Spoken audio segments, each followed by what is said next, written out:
Converging against the shorelines of American republics from Cape Horn to the Arctic Circle, the seas of the Western Hemisphere know no national boundaries.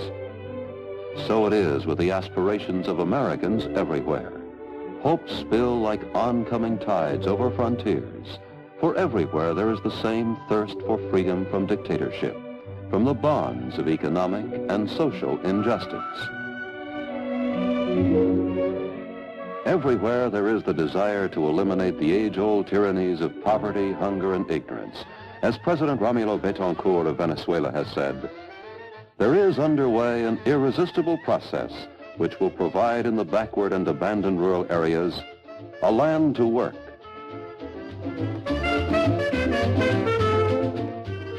Schools, doctors, and medicines. The awareness that these needs can only be met by a new kind of cooperative effort was the reason why, not long ago, a presidential plane came over the water to the capital city of Venezuela, Caracas. In his inauguration speech, the newly elected President of the United States, John F. Kennedy, had said, "To our sister republics south of the border, we offer a special pledge to convert our good words to good deeds in a new alliance for progress, to assist free men and free governments in casting off the chains of poverty." Now, that alliance is in the process of being forged as President and Mrs. Kennedy step on to Latin American soil.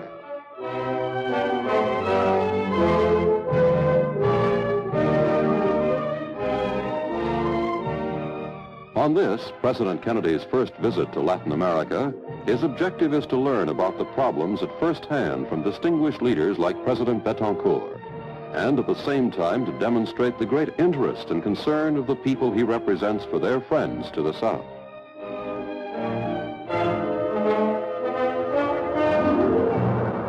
The welcome received by the visitor reflects the statement of President Betancourt. We receive as friends those who are our friends.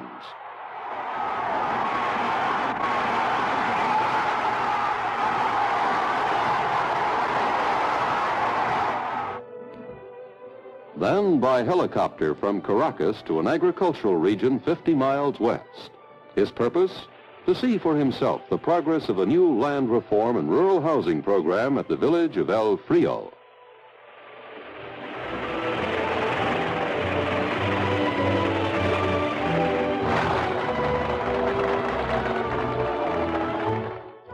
Cutting of a brightly colored ribbon will symbolize the inauguration of the first Alliance for Progress enterprise in Venezuela, a $12 million project for low-cost, self-help rural housing. A plan of scope and grandeur, given infinite meaning for the man who receives the deed of his own future home.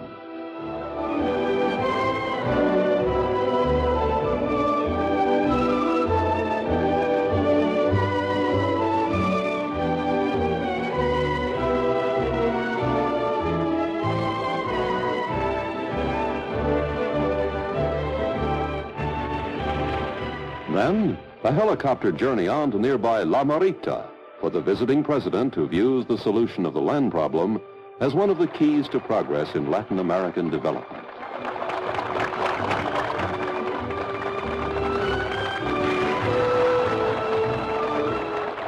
At La Marita, President Kennedy officiates at a ceremony for distribution of land titles to 86 families, the first of thousands who will so benefit. He stands beside the Venezuelan president on a wooden platform in the middle of a field where farmers will own now the land they till. The land program has already settled 38,000 families on 3,800,000 acres of their own land. It is a program calling for work and dedication, says the visitor. This is your program, the program of your progressive, far-seeing government, and the people of my country will share in this program by making available more loans to build rural homes and more credits to finance your crops. This program is at the heart of the Alianza para el Progreso, for no real progress is possible unless the benefits of increased prosperity are shared by the people themselves. The President then invites Mrs. Kennedy to address the audience. Me alegro haber podido acompañar mi marido a Venezuela. La distinción y la importancia de vuestra cultura ya me eran conocidos. También me han impresionado vuestros esfuerzos por mejorar las condiciones de vida de vuestro pueblo. Yo sé que no hay esposa, ni madre, ni padre, ni familia en este continente que pueda conformarse hasta que los habitantes de todos nuestros pueblos tengan oportunidades de trabajo bien remunerados, pueden vivir decentemente y recibir enseñanza. Estas cosas deberían estar al alcance de todos y no limitarse a unos pocos afortunados.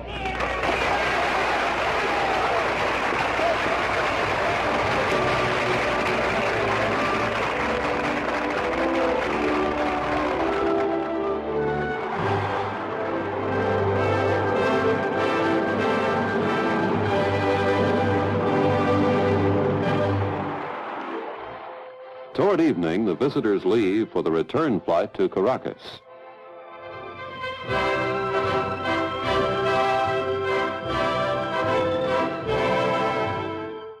At Los Núñez, the presidential home, President and Mrs. Betancourt are hosts at a dinner and reception in honor of their North American friends.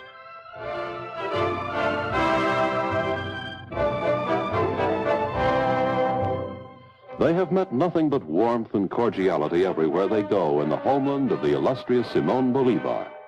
And the next day, on the 131st anniversary of Bolívar's death, President Kennedy goes to the Pantheon and, on behalf of his country, places a wreath of tribute and respect on the tomb of the great liberator.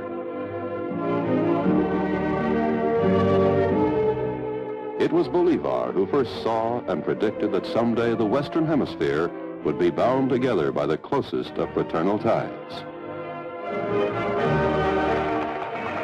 That someday is now, the message of the American president, vigorously stressed everywhere he goes. For in his view, the inter-American system reflected in the Alliance for Progress represents not only a common goal, but a common vow to improve man's economic, social, and political well-being without sacrificing his liberties.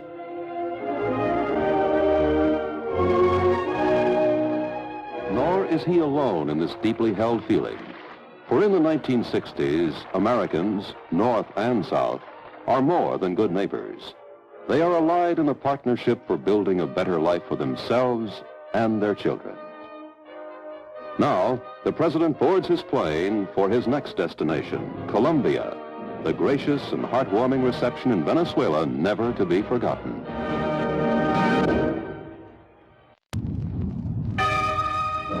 In the words of Dr. Alberto Lleras Camargo of Colombia, to meet our responsibilities, we must count on the ability of the underdeveloped people of the world to solve the problem of overpopulation, of misery, of despair, of inequality, and of injustice.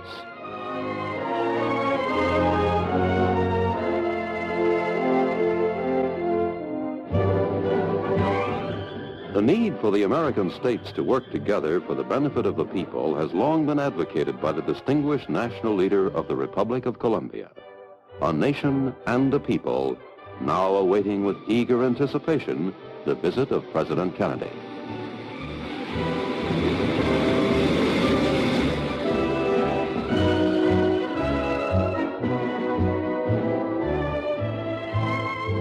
At the foot of the ramp they meet. Dr. Lleras Camargo of Colombia, President Kennedy of the United States, two leaders striving to perfect the inter-American system, which was the dream of Bolivar and Santander. Much has already been done since the Alliance for Progress was announced in March of 1961. But even these impressive accomplishments must be surpassed in the face of the immense and urgent problems of poverty, hunger, and ignorance. That the people of the Americas are prepared to come to grips with these problems and meet the needs of an awakening humanity without violence, without repression, without a discipline that destroys liberty, can be seen clearly in the rousing welcome given to President and Mrs. Kennedy, a spontaneous gesture of friendship and support to the Alliance for Progress.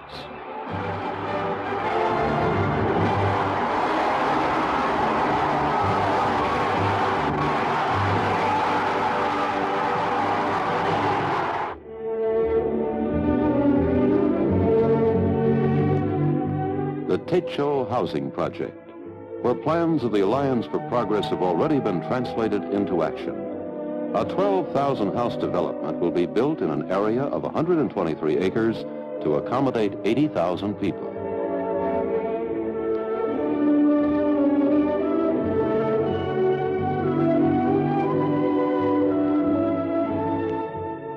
President Lleras and the visitor from North America, in the presence of the families of hundreds of workers, dedicate this housing project, as well as one of 18 new schools, in which 30,000 children will be given their first opportunity to study and to learn.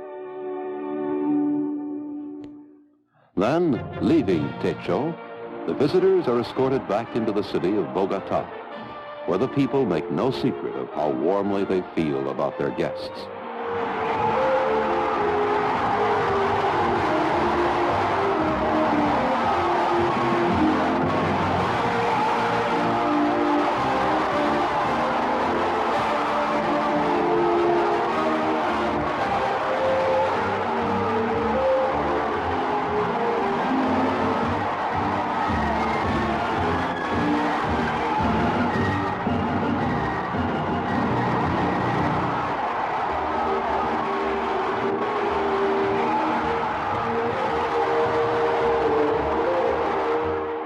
President Kennedy's destination now, the offices of President Lleras, where they will discuss many issues of mutual concern.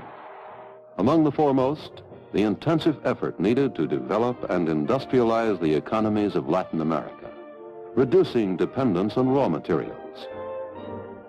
In these discussions, President Kennedy is later to report, he is strengthened in purpose and understanding by the wise counsels of one of the great statesmen of the hemisphere, Lleras Camargo.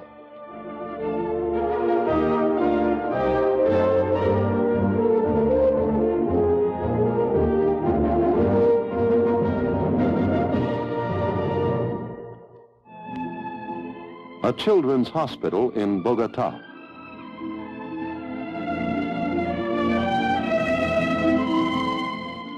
Mrs. John F. Kennedy pays a visit here where hundreds of children are being treated.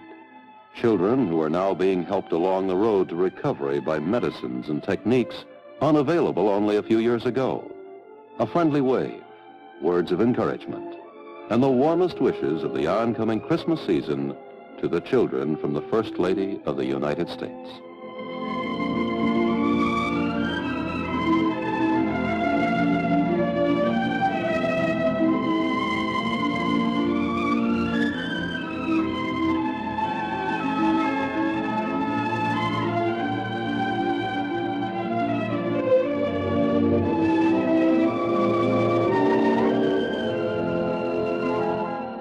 And that evening at a state dinner at San Carlos Palace, the President of the United States describes the hopes of millions for a better life and how the Alliance will meet those aspirations.